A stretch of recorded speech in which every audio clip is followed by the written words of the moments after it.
Can you change your race? If you ask Rachel Dolezal, the white woman who spent the past 7 years claiming she's a black woman, she'd probably say yes.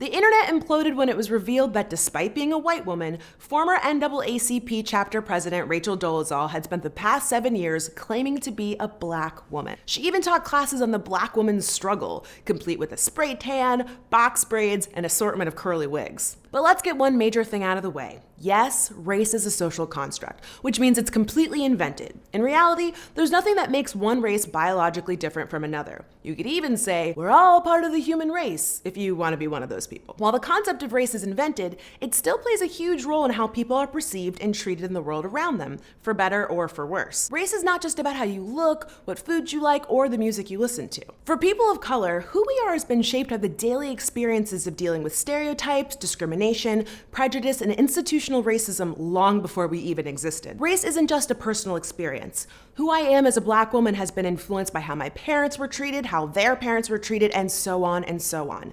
Even if there was a magic machine that could change your race today, you can't go back in time and live the experiences of that race. My blackness is not just the color of my skin or the music I like or the food I eat or how I wear my hair. And frankly, boiling down blackness to something so stereotypical and one-dimensional doesn't really sit right with me. But what about changing your gender?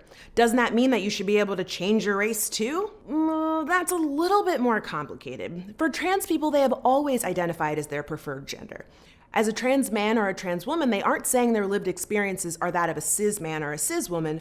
They're still trans. Transitioning is just a moment in their life where they can live as their true selves. Being trans is recognizing who you are on the inside and expressing it on the outside, while changing your race is about co-opting exterior symbols. In reality, being black, Asian, Latino, or any other person of color in America is not just about appearances. It's about a completely unique experience. So what do you think of this Rachel Dolezal story? Do you think it's possible to change your race? Tell us in the comments, and we will have a new episode for you tomorrow.